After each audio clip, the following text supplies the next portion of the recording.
Hi, and welcome to another episode of Leadership Lenses, the podcast designed for heads of school, principals, and anyone else interested in enhancing and growing Jewish education. It is our pleasure to have with us today someone who has enhanced and grown Jewish education in her home community of Los Angeles for so many years, Dr. Miriam Heller Stern. Miriam was both a professor and the director of the education programs at AJU, the American Jewish University, and then at HUC. And she is now the CEO of Builders of Jewish Education, the BJE of Los Angeles, where she has been for under a year and already sounds like she is really moving towards a transformation of what the organization provides, and by extension, of Jewish education in the second largest Jewish community in the United States. So thank you so much, Miriam, for making the My time. It's pleasure. wonderful to have you here. It's just always a pleasure to work with you after collaborating together for so many years in the field of Jewish education. Absolutely. I think you were responsible for my first professional trip to LA. So Yes, there's a indeed. I think it long was 20 connection. years ago when you were training master students at Harkham Hill Hebrew Academy. So Yes. we've got a Yes. lot to talk about. Absolutely. Absolutely. And so why don't you start us off, right? You made this significant shift, and I think you've been known, probably most people already know you as a nationally recognized voice from the academic side of where is Jewish education going in the day school world, in the supplementary school world, really across the board. And now you've shifted into the CEO chair, which is a little bit different. Uh, so tell us a little bit about how that's been and what's cooking at the BJE that you're thinking about now? Sure. So when my predecessor, Dr. Gil Graff, announced his retirement already about 2 years ago, it was clear there was going to be an opportunity to lead on the ground here in my own community. I'd been involved in national work, global work in Jewish education, always the scholar and strategist, but not necessarily the one making things happen. And it just was inspiring to imagine building a platform that could really move the needle in the field of Jewish education, and particularly in my own, quote, hometown. When I say hometown, I'm a Jersey girl by birth, but I've lived in California for 25 years. So at this point, and especially now in this leadership role, I think I can call myself an Angelino. And when I interviewed for the position, people talked about the process that BJE's board went through when they did their most recent strategic plan a few years ago. And one of the questions that the strategic planning consultant asked was, if BJE were to close, what would people mourn? And I said, I think that's actually the wrong question. I think the question we need to ask is, if we look at the field of Jewish education and we look at what Jewish education looks like in Los Angeles, what could a communal engine do to make Jewish education more effective that doesn't exist yet? And that's the engine that I'm building. That's amazing. So I love that. And I love that. Like, this is a lens, this is a lens that you've brought to a lot of your work, I think, which is not, where are we now, but where could we be? So I love that reframe. Like, I'm not worried about what we'd mourn. I'm worried about what haven't we done yet that is useful. And what I'd love to do for everyone listening is try and capture some of that. And we'll learn about what Miriam is doing at the BJE, and also whether or not you have a central organization in your community, what that means for some of the issues that I'm sure you'll touch on that we're all thinking about as school leaders. Absolutely. Absolutely. I'm excited to dig in. Amazing. So what are the plans for the BJE? What are your focus areas? What is the BJE going to do that hasn't been done yet? So 9 months in, we unveiled a new architecture for impact. Of course, we're the builders of Jewish education. So we're leaning into those metaphors of architecture, of building, of becoming a design studio for Jewish education. And the architecture is essentially has three parts or three pillars. The first is the Jewish Family Learning Institute, that's going to focus on holding the Jewish family through their entire journey from when they have their littlest learners through teens, with a new emphasis on parent education. And I know we're going to dig into that a little bit. The second institute is the Lev Institute for Teaching and Leadership. And this is where I see a real need to invest in educators. We want to ensure teacher recruitment and retainment. We want to reduce teacher and leader burnout. We want to make sure that LA has soul nourishing and skill building professional development for every educator that's really meeting the most relevant needs of the community in terms of where we are existentially at this moment in history, and also making sure that we're providing extraordinary teaching and learning. And finally, the Institute for Sustainable Excellence. When I started this job, I could not get through a run at the supermarket without bumping into someone who would ask me, "What are you going to do about affordability?" And I think the real issue is, how do we think on a communal level about sustaining excellence in Jewish education and building systems that work better? So, all of our work for J schools in terms of the school's needs, and the systems that we could build to make schools stronger will live in the Institute for Sustainable Excellence. So it's Amazing. basically a three-pronged strategy for three audiences. One is parents and families. The second is educators and leaders. And the third is schools and systems. Amazing. Amazing. So I love that. I love the reframe from affordability to sustainable excellence, because our goal isn't to take Jewish education and make it cheaper, right? That none of us, educators, parents, would be happy with a really, really cheap, terrible version of a Jewish day school. The goal is to make it amazing and sustainable at the same time. So I want to come back to that. And I also really identify with not being able to make it through a supermarket run without being approached about something professional related. So I like, welcome to the other side of the room at this point, moving from an academic to like the person people approach in the supermarket. Exactly. But I want to start, if we can, on the parent side, because I'm fascinated by that. In almost every day school that I'm working with, we're talking about how to serve parents and sometimes how to deal with parents who aren't always sure how to engage and sometimes make the educator's life harder rather than easier. Prisma did a whole edition of their journal, and Erica Brown had a kind of a real, stark call to parents about what's needed for them. So I'm fascinated that you're addressing this, and like, what do you plan to do? How do you see the problems, and what can we do to impact them? Right. So it's important to recognize that the trends that we're seeing in Jewish parents' behavior are actually a reflection of a much larger societal shift in the United States. And I'm sure, in Israel and in other countries, each one has its own flavor in terms of the global scene.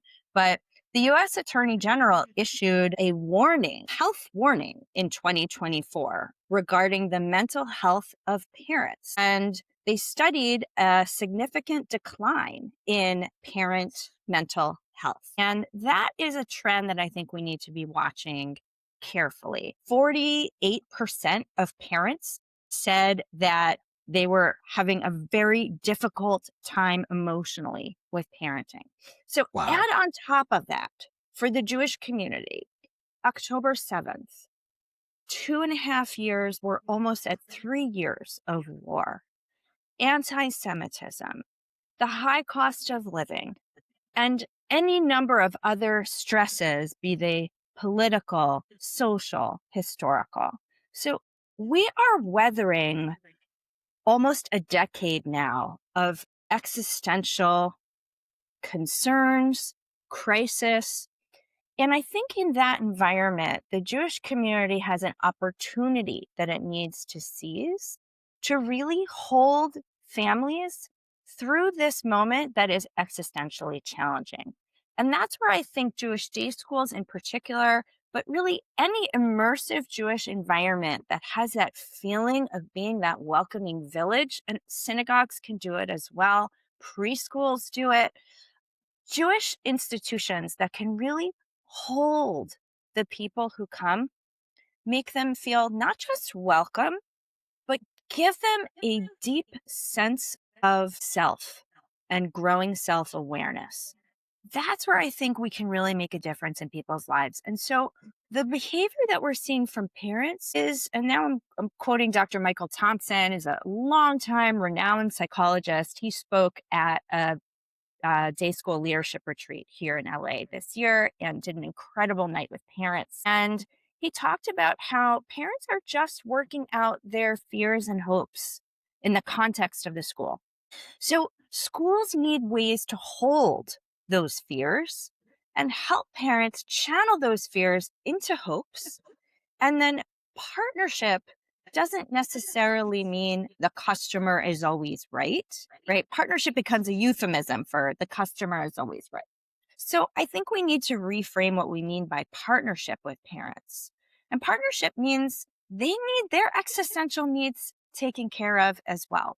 So where BJE can come in is on a communal level. I want to help shift that culture so that we can hold parents, we can address their fears, we can give them positive and constructive ways to learn and grow as parents, and then ultimately cultivate them as constructive leaders of our parent associations, our boards, our synagogues, and other organizations. Wow, that's amazing. So I've just go back when you said the Surgeon General's warning. I was just imagining at standing at the front door as a principal, which I used to do every morning, and parents are coming in. I'm just imagining every parent wearing a warning label, like "I'm anxious today. Be careful." Right? Right. We had a rough weekend at home. I'm about to yell at the kindergarten teacher. So it would be helpful if people came with actual warning labels, but that's so true, That's right? what And WhatsApp statuses are for, no? oh, there you go. Exactly, right? If we get like the virtual reality goggles going for everybody, we'll just be able to see that. Right. But But the, I think what you're saying about the warning label is it's a meaningful joke in the sense that parents do often use vehicles like WhatsApp or chatting in the carpool line to kind of like unload that anxiety. And Mhm. that unloading is what we're seeing happening. And teachers and leaders can't quite carry that weight of that anxiety. And it's real. And I don't think that we should be admonishing parents for having feelings. I think we just need to help them find that kind of like the soul nourishing spiritual well-being that Judaism can offer them and that these school environments can offer them, and bring them along on the educational journey instead of making an end run around them. Right, right. I definitely hear that. And it is so hard for educators to hold because we know that anxiety often doesn't show up as someone saying, "Hi, I'm anxious."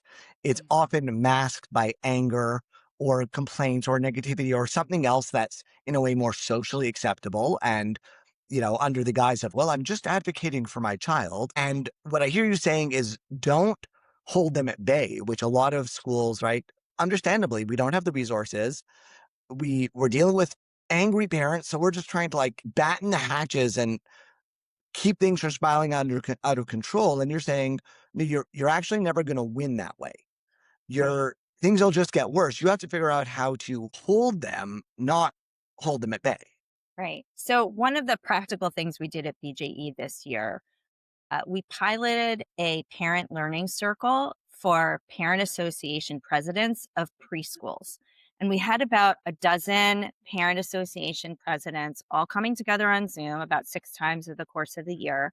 Some of what we did was really practical, like how you can be more constructively helpful in classrooms, how to organize volunteers. But we also did a session on leading with Lev and finding your why and thinking about what it means to regulate your own heartbeat as a parent and live the idea of ve'ahavta and vishnantam.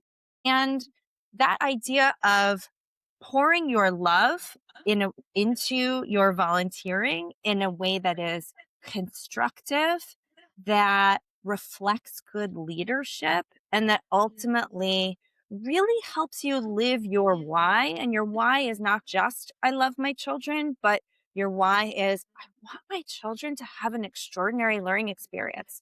I want my children to be safe. I want my children to love Judaism. I want my children to make friendships that will make them feel good and help them contribute to society ultimately. I want my kid to be a mensch. All of those wants get played out in different ways. And if communally we can help reset that culture, I think that BJE can really be a model for adding value and lifting up the whole enterprise of Jewish education across the community of communities. Right. I think that's huge. And I think we're so in need of a model for that. Right? Because this is a lot for any individual school to think about. When you're dealing with your parents, they're also your stakeholders, your board members, your customers. You can't so easily tell them what to do when you don't necessarily have the resources to do all these really nourishing things that you're talking about. So the idea that that's something you're trying to build, I'm excited for LA, and I'm also excited as a model because I think we haven't done this in a lot of areas. The one or two school heads I know who do lots of parent education, people ask them like, why are you putting time into this? Kind of, don't you already have a day job? But the ROI on it is amazing. It really can shift the community, and there's no one else to serve parents, right?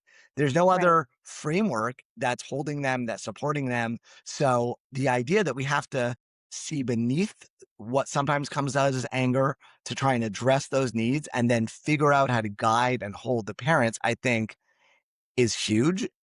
I'm thrilled and really excited to see what you do. And I also think it's a little bit of a call to every school where we say like, yeah, it stinks. I wish we didn't have to deal with this. I wish we didn't have COVID. I wish we didn't have October 7th. I wish we didn't have Oh, war and war and war and everything else we're dealing with. But here's where we are. And your choice is either to try to engage and shape or to just be in defensive protective mode. And defensive protective is not a lot of fun. That's not why we got into education. right. It's true. And look, a lot of us didn't get into education because we wanted to work with parents. We did it because we love teaching kids. We love the subject matter. We believe in the mission of Jewish education. But the mission of Jewish education has to include the community, it has to build a Jewish village. And if the leaders of our village are feeling like they're under existential threat, that they're exhausted, they wake up in the morning and they look at their phones and they feel depressed, then we need to attend to their needs too. And look, someone might say it's just too much for schools, and maybe it is. That's why I think a communal engine can be helpful on this front because Jewish schools don't operate in a vacuum. They operate in an ecosystem, right? So if you look at like Uri Mhm. Bronfenbrenner's idea of every learner lives in a concentric circle of ecosystems and inputs. Think about all of the different kinds of inputs that shape our lives, whether it's the news cycle, the environment, people around us, our neighbors, society, and so on. So schools can't operate in a vacuum, and we need a way to help lift them up and do some of the heavy lifting for them. And I think on this parent front, that's something that we can think about communally. I think we can get clergy on board to be helping with this. This is really an all hands on deck moment. The COVID era isn't over, the war era isn't over. We are living in the 2020s, right? We are, as we head into 2027, perhaps that will be the moment we'll all realize, wow, we've been at this for 7 years. Or maybe we'll think, wow, we've been at this for 10 years. You could say that the stress has gone back to 2016. Or you could say these are just the cycles of stress and anxiety that make their way through Jewish history, but we have cycles of resilience as well. And this is where I think the historical narrative of resilience can really help heal the Jewish community. And we need to help our schools get through these moments. Amazing. Amazing. So, look, I want to touch on the other things, but one thing I know, and we'll come back to this, is that what you're going to do here, I'm sure you will document and report on. This is, from your academic past, I know that this will be part of it. And I'm really excited to see how you in LA can impact this and then how others can learn from it along the way. But I also want to make sure that we touch on these other two pillars as well, right? So when you say Lev, it really, reminded me somewhat of Roland Barthes' Heart of Teaching. And one of the statements he makes there is it actually doesn't matter what teachers are learning. As a principal, it's not that you need teachers to learn this pedagogy or that pedagogy. you need people to be learning. And it sounded to me like you were headed in that direction, but tell us more. What's the Very much BJE's so. take? So we landed on the Lev Institute for a number of reasons. I actually started with Parker Palmer, The Heart of the Teacher. And he talks about, the courage of teaching, which comes from the heart. And his passage on, I am a teacher at heart has always been a mantra for me in my own thinking about leadership because I lead as a teacher. And what I mean by that is that I'm always thinking about who is my audience? Who are my stakeholders? How do I bring them along on a vision? And also, how do we co construct together? And those are principles of good teaching that inform my leadership style. So that is part of what comes to mind here. The other piece that Parker Palmer writes about is teaching has to integrate the intellectual, the emotional, and the spiritual. And that's where I think the idea of the Lev Institute is really designed for this moment in Jewish history. We need to upskill our teachers, we need to upskill our leaders, but we also need to nourish their souls. And so we're focused on cultivating bold, skillful, and soulful leading and teaching. And Lev also conveniently stands for learning, excellence, and values. Three sort of parts of our mission that we can integrate into the Institute as well. So, what I really want this Institute to feel like is just a series of graduate seminars without the homework, without the papers or the credit, but lots of optional and recommended reading. Not enough people read these days. And we'll be bringing together educators from across all the sectors of Jewish education to really strengthen a community of educators to elevate and validate the profession and to bring people with different ideas together. I want these spaces to be spaces where educators can incubate their ideas and come away with experiments that they'll then share out with the community. And LA will really be a laboratory for Jewish education.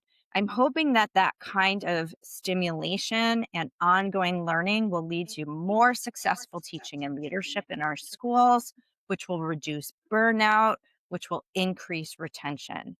Burnout and retention are major issues. Like you and I also both know that we don't have enough good teachers and we don't have enough good leaders in the pipeline. And people have been asking me throughout my career as graduate dean or graduate school director, what are you doing to get more people to enter the field? And it's not like there's some hidden, you know, field somewhere where we go and fly off during the summer Like, and just pluck. open the door. We grow them and then we just pluck them and we put them in classrooms.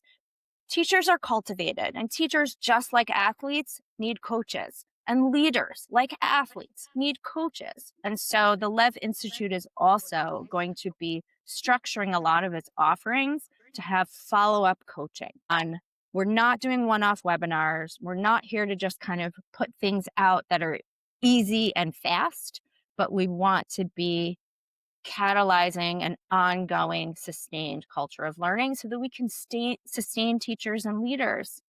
We're seeing tremendous burnout, and we need to take care of our teachers and leaders, and we need to make sure that they feel validated and that they feel strong and successful in their work. And ultimately, our kids are the ones who will benefit, and our parents are the ones who will benefit, and the whole community will benefit if we invest in educators.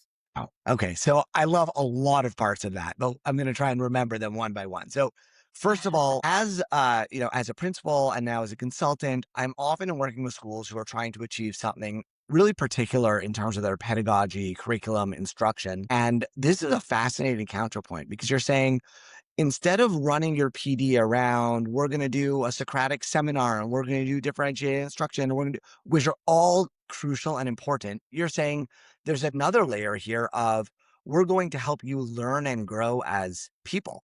And that's not useless. That's actually one of the most nourishing things we can do, which will inevitably translate into how you teach and perhaps hang around for teaching. And I would add on that field note, what you say to all your friends and what parents say to kids that ultimately impacts the next generation of teachers. Absolutely. So there was one word you said in there that I want to just make sure we tweak, which is instead. It's not Okay. instead, it's in addition. So we're not looking to duplicate what schools are doing. And schools do need to do that focused work, right? If a school wants to work on Socratic method, a school wants to institute responsive classroom, they would and should continue to invest in their teachers, learning the particular methodologies that are available, right? There might be particular methodologies, for example, of teaching and learning Tanakh that are coming out of institutes that are focused on the teaching and learning Tanakh. There's a whole industry of Hebrew instruction. And so schools will continue to invest in the specific pedagogical training, if you will, in the areas and the methods that are important for their particular ideology. I think where BJE can come in is yes, what you just reflected back about the culture is very important, and I think will be a key to teacher retention and reducing burnout. And we're going to be doing a lot of self-evaluation along the way and surveying along the way so that we can actually start to track over the next few years, are we improving on teacher retention and leadership retention in Los Angeles? We have some fantastic heads of school in Los Angeles. We have some fantastic talent in our teaching corps in Los Angeles. We're not seeing the same kind of turnover that you're seeing in some other cities right now, but the cost of living is high, and we need to ensure that we are delivering a different level of benefits, even if some of them are the intangibles of just feeling really good and validated in the profession. We want to do is to be able to offer professional development at scale so we can reduce costs for individual schools. If a number of schools are interested in the same issue, for example, what are we doing to preserve Jewish pedagogy and original creative thinking in an age of AI? How should we be introducing artificial intelligence as tools in our schools while trying to retain authentic intelligence in our schools?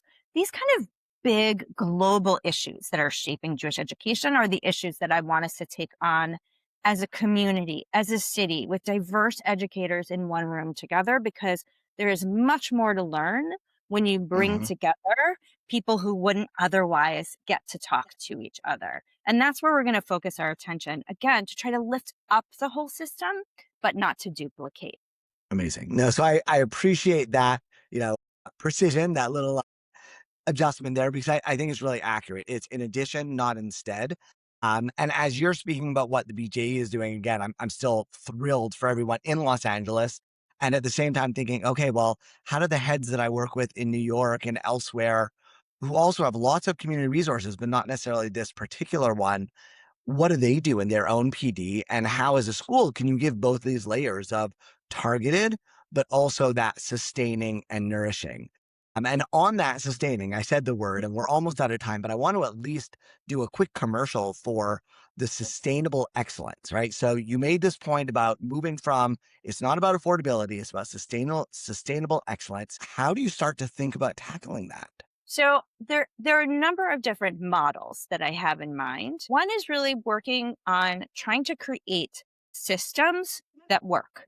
And so when you have multiple schools in a city, where can they work together to achieve cost savings? Where can we achieve scale that we're not achieving at the moment? If schools are small because the community wants the particular ideology of the school, they want that feeling of a village, of a boutique experience, but it's expensive to run a small school. Are there ways that we can work together across the city to create scale and to create economies of scale, to create efficiencies that may not exist yet? We also want to aim for not just excellent, but extraordinary Jewish education. And when I say extraordinary, I know it's aspirational and I know it may be hard to measure, but we've been talking about excellence for a very long time. And excellence, I think, is just a platform from which you take off and you try to achieve something even greater. We're living in one of the most existentially challenging times in modern Jewish history.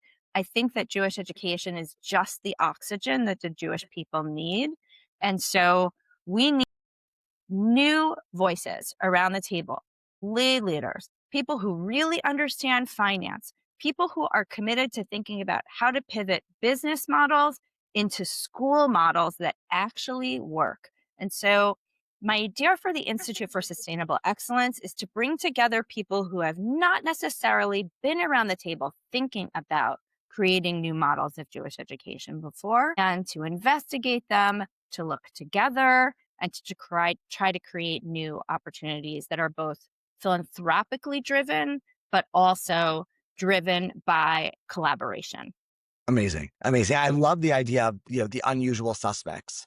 Who can we bring in the room that's going to shift the discussion somewhat? And again, which I think you've displayed from the beginning, this is like the thread that I have from our conversation, which is I'm not going to say, oh, how do we fix problem A and B? They're so difficult, but what opportunities do we have? And you're doing this community wide. What opportunities do we have to hold and support parents differently, to hold and support teachers differently, and to raise up the entire system on a different level? Which, I have to say, first of all, I'm again thrilled for LA to be benefiting from this as a school ecosystem. And also think that this perspective is something that others can apply on a school by school or really wherever they are in terms of the specific items we talked about, but also just the broad look at dreaming of what we can do next. And I'm so thrilled that we've been able to hear from you. Thank you so much for taking the time to be with us. My pleasure. It's always fun to speak with you. And if you want to reach Miriam, she is graciously happy to talk. And her email address is miriam@bjela.org. So if you have more thoughts, questions, you don't need to approach her in the supermarket. Instead, you can email. And I will give you again, good recipes if you find me in the vegetable aisle at Trader Joe's, though. Just saying. amazing. Okay. So you can also email her for recipes if you'd like. But really, like as you mentioned, Miriam, our collaborations have gone back multiple decades at this point. And I'm just thrilled to see you bringing the richness of thought and creativity that you've had in each of your professional leadership positions and bringing that to impact an entire community. And I think it's really a model. So I'm really excited to hear what you do and where BJE goes for the next, you said 9 months. So let's see where you go for the next 9 years and how this grows and builds and develops. I'm sure we'll have a lot to learn. And for those of you listening, really take one of these pieces, parents, teachers, systems, and think about how you might be able to apply it. And let me know what you think. You can reach me, as always, Barry Kislowitz on LinkedIn, Leadership Lenses on Substack, or on our website, kislowitzconsulting.com.